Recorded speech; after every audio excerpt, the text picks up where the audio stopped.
of the July 28th, 2022 Webster Town Board Workshop.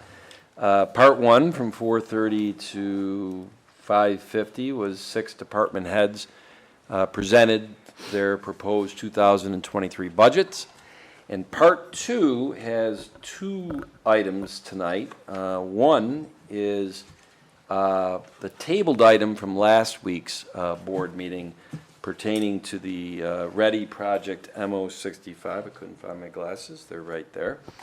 And then the second item is a presentation by Ahmed, Mustafa on a proposed ambulance district in Webster. Now, Charlie took away my joke, if people heard it. I said, I love how many people are in attendance tonight. Did you all come for the tabled item last week, the MO65 item? Not. Yeah, okay. So, Try another joke. yeah, well, that's why I didn't make it as a comedian. A lot of robust conversation last week here at the board meeting. Good questions. Councilman Cahill, you kind of led the good questions. And it led to tabling these 2 resolutions that were basically to award contracts on MO65 to the low bidders and also to authorize the town supervisor to sign those contracts. Over the last week, I'd like to think there has been some information that was asked for from last week that has been provided to the town board. So I think we're ready to move forward with these. The one caveat I would have is that I know, Paul, you've given some great insights on options of the funding of this. I think the board is in agreement with the option that you gave for the rationale you gave, but we don't have to do that. I'd rather have that be a separate, go ahead, Paul. Okay. And then we'll do it in a week or 2. Yes, because I'd like the wording of that. We have the wording of accepting the contract and the authorization, which, Patty, I'll be looking to you to read these. But I just want to make sure, Dolly's not here tonight, I want to make sure that we make, that the funding resolutions are tight on this. Is that okay with everybody? Yes. Then have at it. Well, and I also want to say, because the public has not been part of our robust conversations through the week, that one of Councilman Cahill's biggest concerns was that perhaps these contracts could continue to rise since there wasn't an escalation clause or a non-escalation clause Right. in them.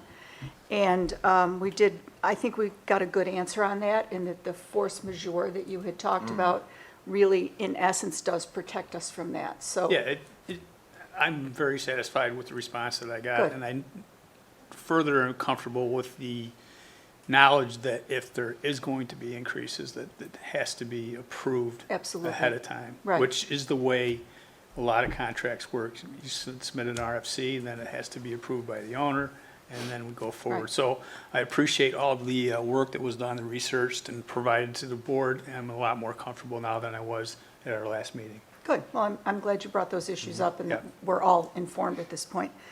So the first resolution, I move that we award the Ready Project MO65 Lake Road Pump Station Improvement Contract Number 1A, General Construction, to CP Ward in the amount of $498,500, Second. and to authorize the town supervisor to execute said contract. You ready? Second? Build it. Okay. Let's see. Councilwoman Cataldi. Aye. Councilman Abbott. Aye. Supervisor Flaherty. Aye. Councilman Cahill. Aye. Councilwoman Wynn. Aye. And I further move to award the Ready Project MO65 Lake Road Pump Station Improvements Contract Number 1B, Electrical Construction, to Hewitt Young Electrical LLC for an amount not to exceed $121,650, and to authorize the town supervisor to execute said contract. Second. Councilwoman Cataldi. Aye. Councilman Cahill. Aye. Councilman Abbott. Aye. Supervisor Flaherty. Aye. Councilwoman Wynn. Aye. All righty. Well, Charlie, I don't think Dolly's at risk of losing her job, but nicely done. Ahmed, are you behind the pillar? Where are you here? Oh, you're, okay.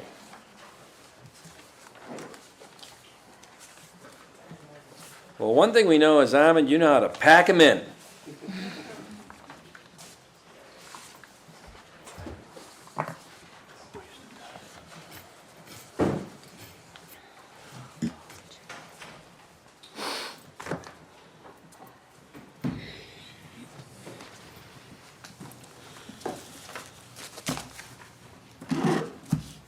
Good?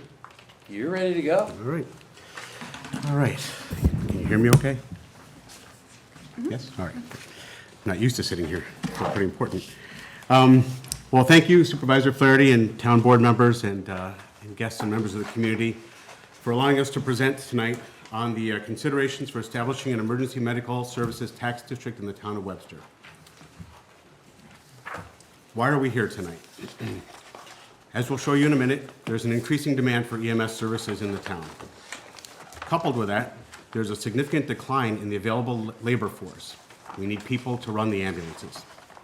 There's a significant wage disparity between EMS and other first responder and healthcare segments. And the reimbursement does not cover the cost of services or readiness. And I'll explain readiness a little bit further on. This graph is fairly self-explanatory. As you can see, that since 2017 and the foundation of WEMS, our call volume in the town of Webster has increased quite significantly. In 2021, the total calls were 6,535 approximately, and we project going into 2022, it will be 7,291. That is a lot of calls for an agency to take on a yearly basis, and we don't see that number slowing down at any time soon. Here's one of our biggest challenges, and this data was provided by the New York State Bureau of EMS on Monday, so this is as fresh as you can get it. The graphs are, again, very self-explanatory. On the left-hand side, you see the available EMTs and paramedics in New York State as a whole. The blue bar are the EMTs, the orange or the top section are the paramedics. In New York, from 2017 to 2022 year to date, we have lost more than almost 2,000 paramedics and almost 20,000 EMTs. 20,000 EMTs. That is an incredible number. But what's relevant is what's happening in Monroe County. In Monroe County, in 2017, we had 662 paramedics and 4,100 EMTs. As of Monday, we are down to 373 paramedics and 2,299 EMTs.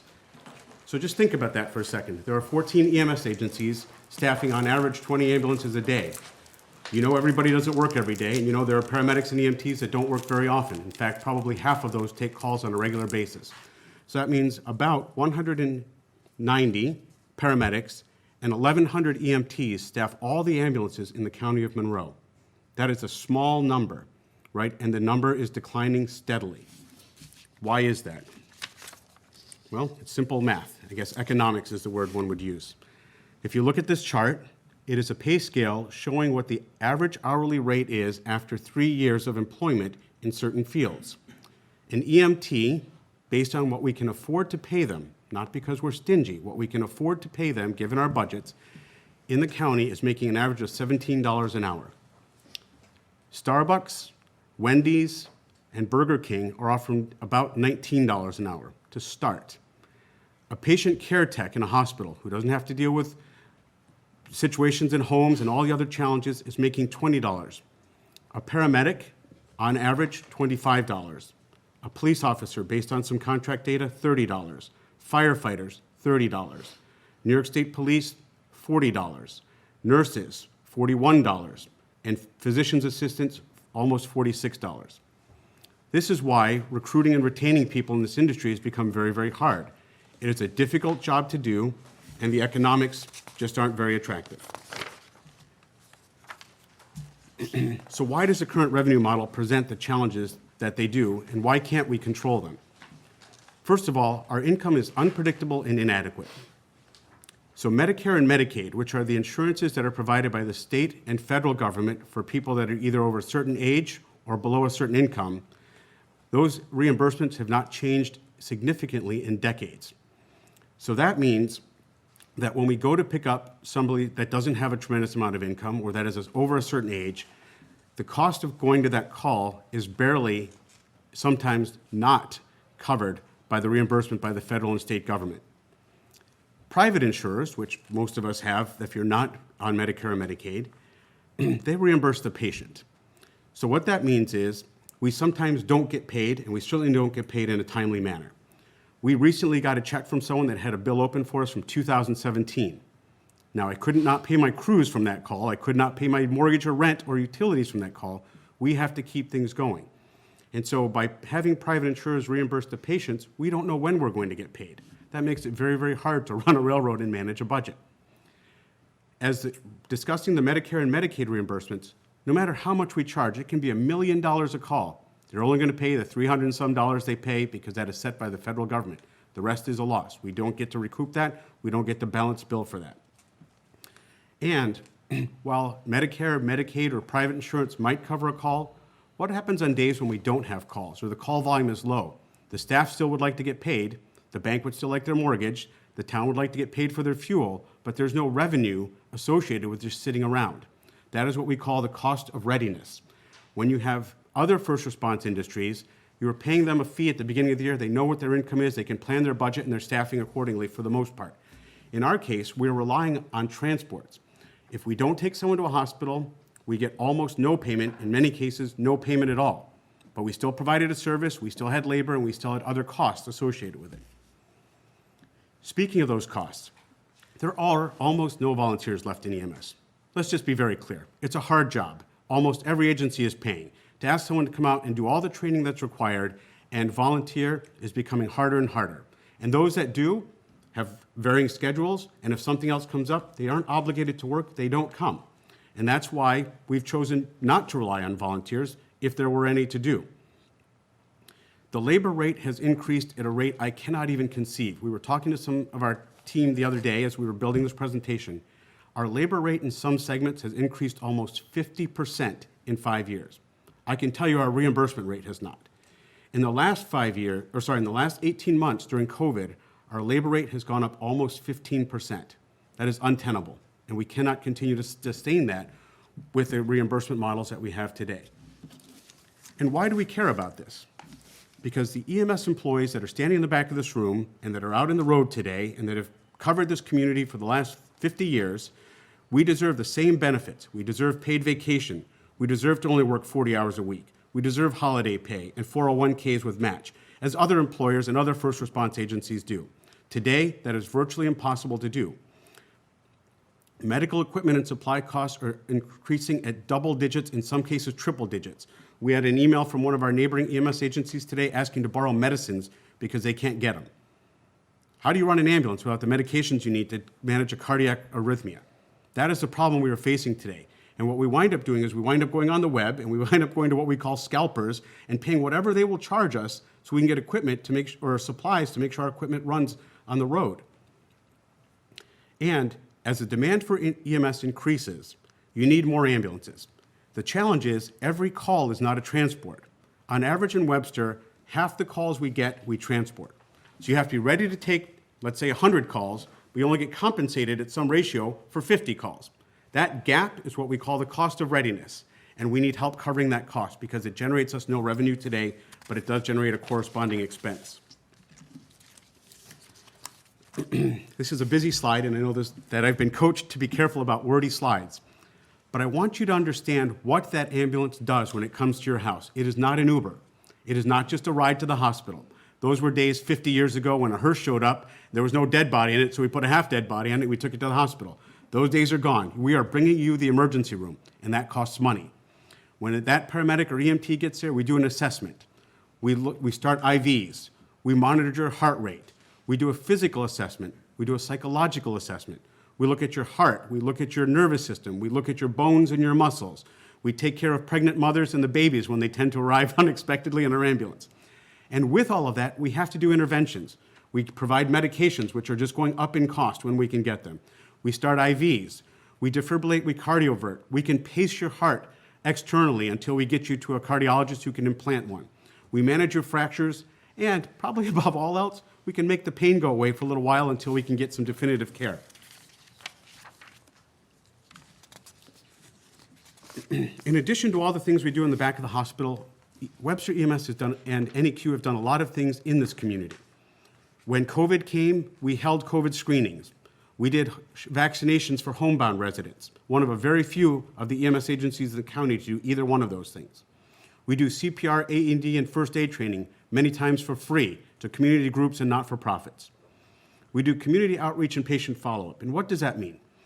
And I won't say in every case, but in many cases, when there's a cardiac arrest, a significant pediatric injury or trauma, we call and we follow up the day after and 7 days after. We make sure the families have needed support. We make sure they get counseling. We make sure they have an ear to listen to if they need it. We have patients in this town that we go to every other day for the same thing over and over and over again. They're burdening the system, and it is not good for them. Forget us, it's what we're here for. It is not fair to them. So we reach out to their primary care physicians with permission. We reach out to social services. We spend an incredible amount of time doing things to help these patients help themselves because they're in the gap. And all they're doing is, calling an ambulance because there's no one else to come help them do some of the most basic things like getting up off the floor because they slipped out of bed day in and day out.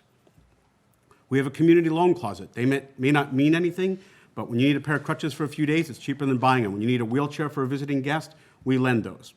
We work with our fire and police colleagues in community to talk about EMS activities and what's going on. We're there to help when there are large-scale events, when they need us. We are there to talk with the police chief about what we would do in, absolutely disastrous situations that may take place. And we support large-scale events, tournaments, and concerts in town. This is what a community-based ambulance will do that a commercial ambulance from outside probably would not. So let's talk about call volume. This chart shows the call volumes for 2021 for some of our communities that are comparable in size to us. We are the bar to the green on the right, estimating 6535 calls for 2021, and showing as a reference the fire departments at about 2,000 calls based on their published data.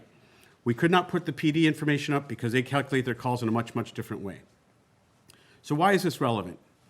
I want you to show how our organizations are financially supported by the community. In Monroe County, $106 million goes to the county fire departments, excluding the city of Rochester. That's another $51 million. To do the quick math, $157 million goes to the fire departments. That is fantastic. They give incredible service. They've got paid staff, good firehouses, good compensation for their employees. About $75 million in the county goes to law enforcement. Again, Monroe County sheriffs, several community police departments. We love having them. No one will stand up more for our local police department than I will. They know what looks right, they know the people, they know our routines, and they know when things are off. Having a community-based police department is fantastic. $3.7 million go to all the EMS agencies in Monroe County. $3.7 million. That is less than what we collect in taxes for our fire departments in the town of Webster in aggregate.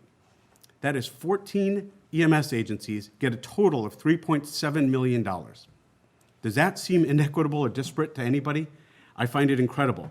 I had to put the data labels on our bar graphs at the bottom because you couldn't see some of the bars. They were so close to the x-axis. So why does this matter?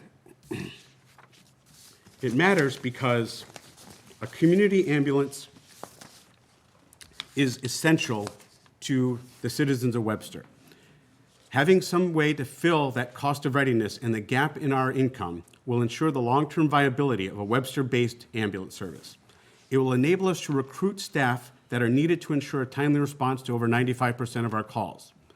The response times will remain at or below regional standards, as they have for the years that I've been in this organization. Webster-based EMS will be prepared to support the increasing patient demand. The residents will still be billed for transports, but will get copay assistance, reducing some of the financial burden of calling an ambulance. And these patients that are calling over and over again for the little non-transports, that have to get a bill today because someone has to pay for us will get that for free. And that does make a difference to a lot of our elderly patients. So what does it cost, right? We're not asking for a tremendous amount of money. This is a scale based on a requested value of 25 cents per thousand of assessed value of a house. So if you have a $200,000 house, which is probably close to the median today in town, we're asking for $50 a year or $4 a month. $4 a month. That is a cup of coffee, a little less than a gallon of gas, and something that I think people might consider a good investment. If you're fortunate enough to have $1 million house, which maybe some of the EMTs and paramedics do today, I don't know, it's a total of $250 a year, $21 a month. $21 a month to ensure you have a community-based ambulance in the town of Webster. That seems like a very, very good investment to me. What would it do, and why isn't it more? We're not asking you to cover our whole operating budget. We will still rely on third-party billing and Medicare and Medicaid. All we're asking is to fill the gap, that cost of readiness, when we have to have people there to go to the calls that don't transport, when we go to the people that have fallen and don't need a bill, they just need 15 minutes of our time to get up, that today are getting a bill. Based on our estimates, this funding would cover about 30% or less of our annual operating budget. Again, in my opinion, a very small investment to ensure that a community-based ambulance stays in town. This is not an easy process, and we're starting late, typical for Ahmed, Mustafa, and some of our projects, but we get them done. If we start the discussions today, which we have, and if the town is willing to move forward, there is still time to get a tax district established in the town of Webster, ready for January 1st. I know Paul will like some of these things to move forward if the town decides to do it, but we've got resources, and we've got friends that did it last year in Gates that just established a tax district and are willing to help us get this done. So before I close, I just want to make a few comments. I would like to address the misleading information posted on social media by someone whom I expected to fully support what we were asking for tonight. For years, the former supervisor and town board worked with NEQ to establish Webster EMS. It took time, it took vision, and it took a significant investment to get us to a place where the town is one agency providing EMS for all its citizens. I'm confused by the sudden change of attitude by the former supervisor towards NEQ and EMS in general, and I don't really care what is motivating him to cast doubt on something he was so integral in creating and what he could very be well one of the most significant contributions he made to the town during his tenure. However, no one, and I mean no one, can ever question my motivation or my integrity, as was done last week in a very public forum and continues to be done on social media. I've spent 32 years dedicating my life to the service of others, the last 20 in this town, as a volunteer firefighter and a paramedic. I know what my fellow first responders and I have done and do for this community every day, and I can assure you that no one's negativity will reduce our desire to help strangers in need or try to do what we feel is best for this community. Most of those who are disparaging what we are trying to do have never risked their health or lives for others. Very few, if any, have done CPR on a child in front of their parents or stood by family members as we bury a loved one who gave their lives to save the strangers. It is easy to criticize when you have no idea how to do the job. The issues we face regarding the gap between insurance reimbursements and the true cost of providing service are not unique to Webster, but are being encountered throughout the state and across the nation. EMS agencies are closing, never to return, around the state, and volunteers are almost non-existent. The inequity in wages and recognition is eroding the available number of EMS professionals at alarming rates. This town board has an opportunity to do what has been needed in this town for more than a decade, to do what many other towns have already done to ensure a healthy, Webster-based EMS system that will exist for its citizens for years. EMS is vital to the health and safety of a community. Webster is a place where life is worth living in some part because when the sick and injured need help, NEQ and WEMS are ready to respond quickly and with highly trained EMTs and paramedics. Many Webster residents are alive today because of the EMTs and paramedics at NEQ and WEMS.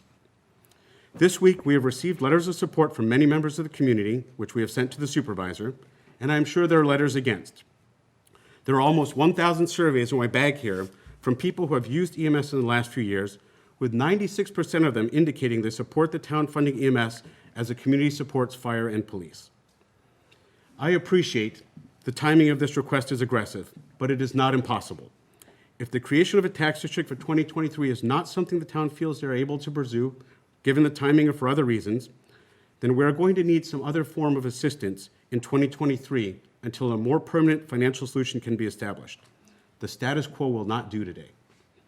Please help the men and women of any QALS, the EMTs and paramedics who are rendering aid to strangers 24 hours a day, 365 days a year, continue to serve those in their time of need. Thank you, Supervisor Flaherty, for allowing me to present this evening, and I'll take any questions if you want. Okay, well, Ahmed, very nicely done, and I will say, this is great how many people are here. If you don't mind, as a show of hands, who's ever attended a town board workshop before? Hey, that's not too bad. Just so everybody knows, it's not a public hearing. Workshops are when outside agencies, outside companies, town department heads will present things like Ahmed just did. And after they present, then the baton is handed over to the town board for questions and comments to Ahmed, whoever presented, and/or any lieutenants, if you want to call it, of theirs that they think might be subject matter experts. So I just wanted to make sure that everybody knew that. So with that being said, Jenny, do you have any comments or questions for Ahmed? How much do WAMs, need from the town each year? Are you expecting? I didn't hear the whole question. I'm not sure. How much, do you, okay, so this is how much you expect, 2,961,000? No, that is our budget. Oh. That is our budget. Okay, 800,000, yeah. okay. And it's not expect, we request. Oh, okay. That's all. Thank you. So I just want to thank you for the presentation and, for the men and women out there that work with WAMs and NECALs. First of all, I want to thank you for your dedication to this community. I totally agree that a community-based ambulance is essential for this community. And I thank you very much for all that you do. And for those that are married to or, significant others, for those that work directly, thank you for your commitment also. This presentation was very well put together, and it's pretty alarming when you look at the graphs of, the pay scales, where, EMTs are making, $17 an hour to start. And I know there's certain large big box stores out there that are starting some of their people at $20 an hour. And I've said this in meetings before. There is no way I could ever do what you do. I just don't have it in me. I don't. And I really don't think that people have an appreciation for what you go through because they haven't walked a mile in your shoes. They just haven't. And the dedication that it takes and the training is phenomenal. It takes a great deal of training to do what you do and to be proficient at what you do. And it's just alarming. One question I have for you that Ahmed, I'll ask you to explain it, because there's a large percentage of your calls that the EMTs are there, the paramedics, but there's also the fire department and there's the police department, correct? Yes. And what percentage of those calls would you say that is? Well, it's changed post-COVID, but I would say 70, 80%. Right, We still get support in one of those, if not both fashions. exactly. And the police department is funded 100% by the taxpayers, right? And so are the fire departments. And EMS is providing what I would consider equally important service on their calls. But very little of their money comes from the community. There are some communities out there that are most certainly assisting their local EMS. And to the point that we have received a great number of letters of support, we've received letters that aren't so supportive. And to Tom's point, Supervisor, Flaherty's point that this is a workshop, so public input and questions are not allowed at a workshop. And given the information that we've been provided today, I would like to hear from our community, because this is a community-based ambulance. So I would ask this board's consideration to have a public forum, whether it be a public hearing, whatever it may be, to allow to hear directly from our residents. Because if we do implement a tax district, that will impact them. So why would we not want to hear directly from them before we make a decision as to, yes, we do want to have a special district for ambulance, or whether we don't? I think that's the direction I would like to go. And personally, I would like to support our community-based ambulance wholeheartedly. Well, I'm pretty sure to answer your question, Councilman Cahill, and Ahmed, you can correct me, I'm not familiar with this particular type of district, but normally these types of districts would require a public hearing anyway. Yeah, so we would have Right. to. So there would be a public hearing. It would be part and parcel. Exactly. If the town board goes forward with this, there would be a Right. public hearing, so. So would you just briefly explain why it is that the fire departments are their own taxing entity, but EMS isn't? Because I don't think a vast majority of the general public really understand why that is. Yeah, so in New York State, EMS does not exist in the law. We are not an essential service. We are not a recognized service. Right. So police officers and police agencies typically fall under municipal governments. In most cases, not every case, there are some privates, but in most cases, fire districts, like school districts, are their own municipalities. They're their own governing bodies. So they have their own budgets, they have their own elections, they have their own governance, things like that. Because EMS does not exist in the universe, in law in New York State, we're not an essential service. We basically operate under certificates of need that are then allocated to us for operation, either through a town government or a fire district in a community. Okay. It's So a loophole. Right. So it's a state issue, and it's just astounding to me, as a resident, that EMS across the state is considered not to be an essential service. That's just absolutely amazing, all right? Police, essential. Fire districts, they're essential. You have 70 to 80% of the calls that you attend, the fire department's there, the police department's there. But you're considered not essential. And with the rates of inflation that we're seeing, and I'll use this MO that we authorized for the supervisor to sign today. And we talked about it at the last board meeting. The jump in price of this contract was, I've never seen anything like it. And it's because of a number of reasons, but inflation is driving that cost. So the costs that you're talking about in your presentation, they're real. They're absolutely real, and we just saw it, right? We just saw that, and it's not going to slow down anytime soon for at least the next 2 years. I think we all know in this room, these prices are going to continue to go through the roof. Inflation is not going down, it's going up. And the last thing I would want to see is for us to lose our community-based ambulance. It would be a travesty, in my opinion. That's all I have. Thank you so much for everybody being here. Thank you for your presentation. Ahmed, I have a question. I know that you are in a position, and I can't think of a better person to be in that position, to be advocating for the state to recognize EMS and paramedics, EMTs and paramedics as essential.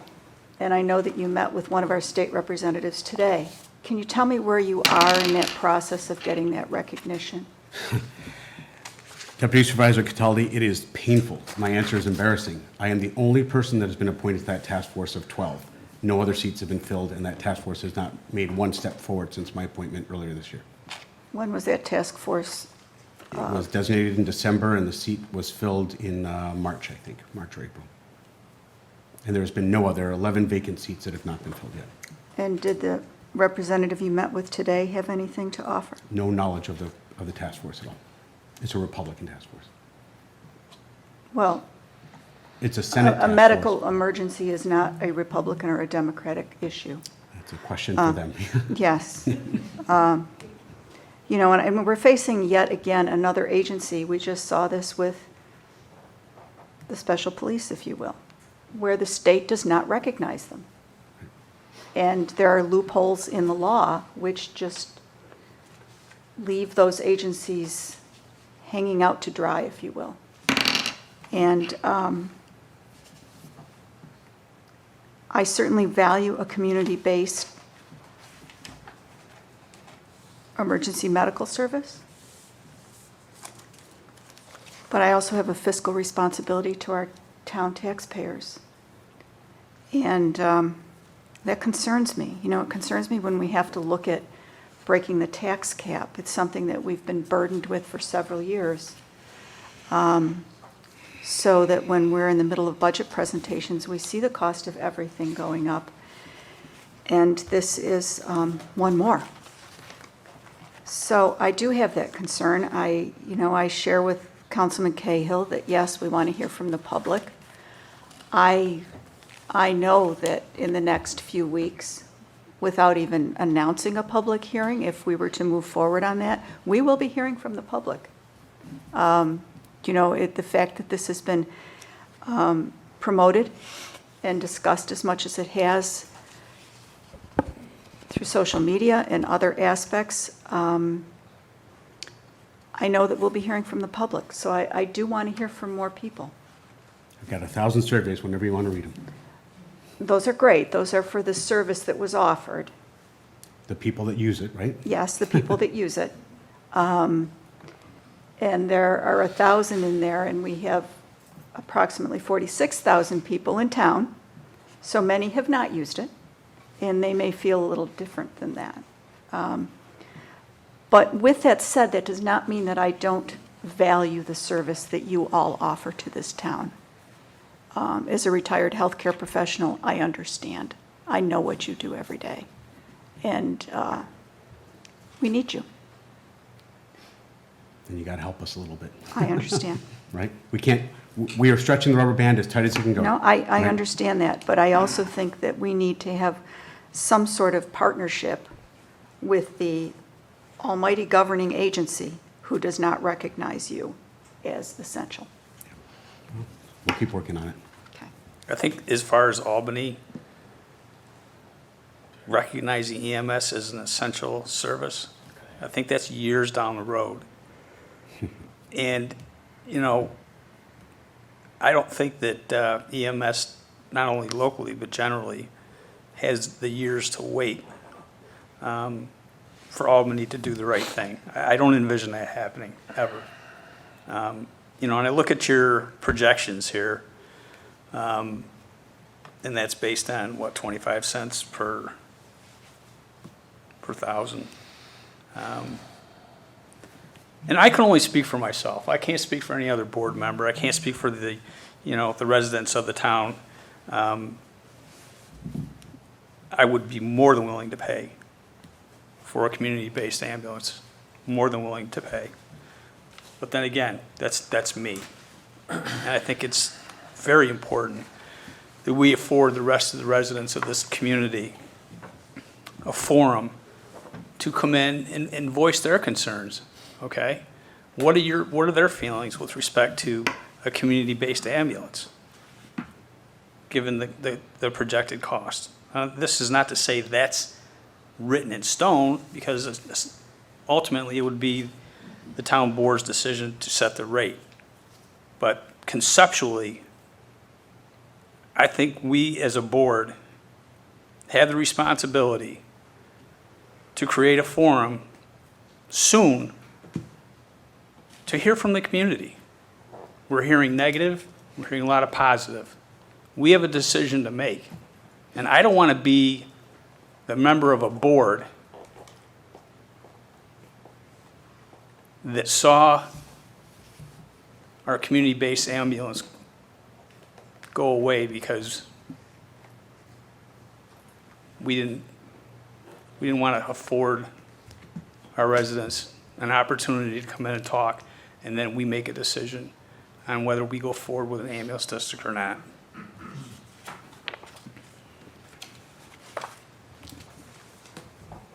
Bill? No comment at this time.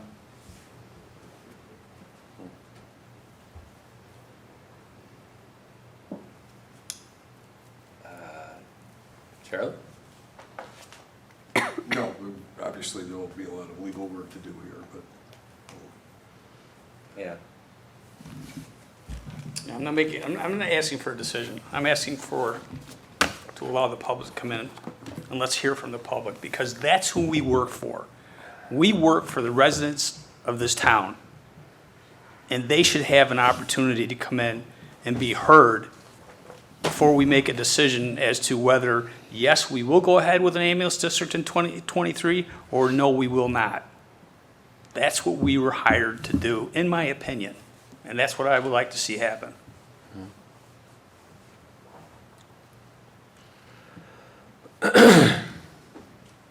Ahmed, Sir, what did I promise you about tonight? Just go ahead, let it rip. What did I promise you? I can't remember. You don't remember? What was I gonna say? Oh, nothing, Nothing. nothing. Those are- Nothing, yes, right? Yes. Now, not to put you on the spot, why did I promise you I would say nothing? Not sure.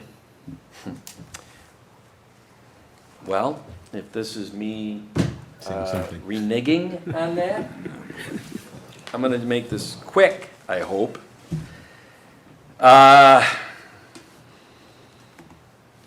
One of my first board meetings in 2020, Charlie Genesi, our town attorney, and Ahmed came back from Albany, and there was much rejoicing. We got all of our appeals done, and we had a certificate of need for the town. Is that correct, Charlie? that's correct. January 15th, 2020. January 15th, I was 15 days in. Boy, did I know a lot about being supervisor.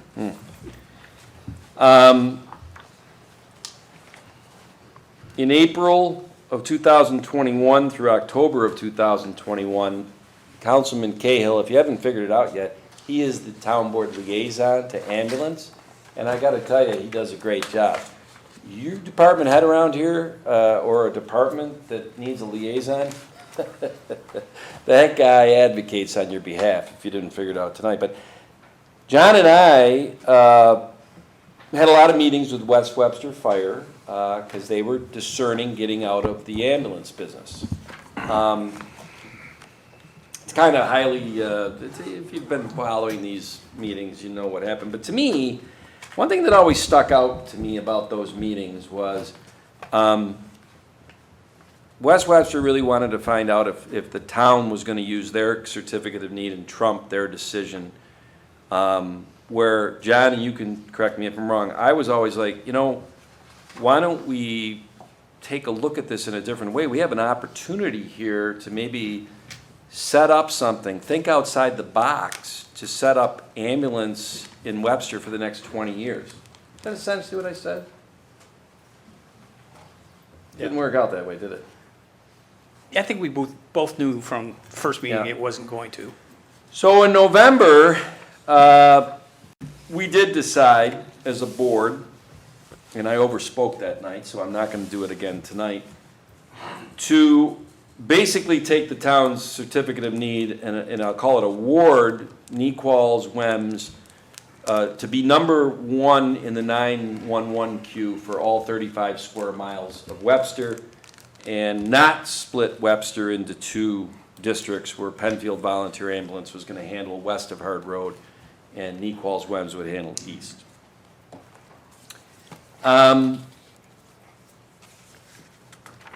There's a new building on Jackson Road. Very nice, by the way. In July of 2022, actually about 3 weeks ago, Nequals WEMS received a $205,000 grant from the town. So that's the timeline. Oh, I forgot one thing, and this was key, is that if you go back to the tape, I think it was the November 16th meeting, I said, Ahmed, we are going to move into 2022, and I want to put my money where my mouth is, so to speak, as a supervisor. I want to assist you in two things. One, starting the research of an ambulance district. And two, working with the state representatives to see if we could take this non-essential and take what I think was unintended over the years of ambulance employees in the industry falling through the cracks. I said them. You can go look up the tape. The reason why I told Ahmed I wasn't going to say anything tonight is because Ahmed and John, we've been in lots of meetings about this, I have been bluntly honest about this to them. My impression of starting the research on an ambulance district, in my mind, was that we would start the research, and I had an idea of how many people we were going to talk to and interview and try to figure out all the pros and cons of ambulance districts from Monroe County, from outside the county, from all over the place, to find out what was the best idea for the town of Webster. And in my mind, I thought that was going to minimally take until January of 2024 if we started that work in early 2022. Ahmed shows up about a month and a half ago and shows me this and says, let's do it by January 23. And I said, and I've said it then and I stick by it now. I think that's too fast.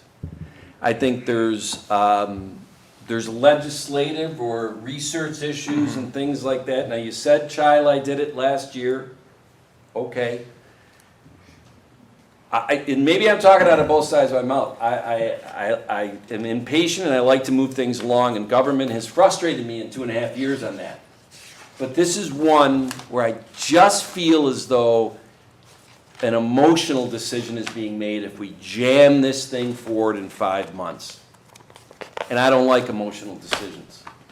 And I have not changed my thought on this since we sat down, John and Ahmed, a month ago. I think it's too fast. I don't want to be disingenuous. I do want to be there for the research and lead the research if it can be. But I think it's too fast. At the end of the day, and, you know, you have your position. I adamantly disagree with your position, but I respect your position, okay? And that's, I've said it before and I'll say it again. We're on a board. We don't always have to agree on everything. No. Okay? We really don't. And quite frankly, I'm glad that we don't, because it does lead to robust conversations, as we have had numerous times on this board. We could wait 6 months. We could wait 2 years. But at the end of the day, we need to make a decision.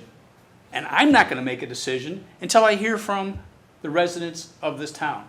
So we could hear from the residents of this town as soon as possible, okay? So we know the direction that they want us to go, right? If you think it's too soon for 2023, again, I disagree. Let's hear from the residents before we even start going down that road and wasting a year, 6 months of research, and then have a public hearing, and the majority of the residents are like, you know what, we don't want a community-based ambulance. We'll wait a half an hour for an ambulance from the city to show up. I think, again, we should hear from our residents before we make a decision on which way to go, whether it's 23 or 24. I want to hear from the people that hired me sooner than later.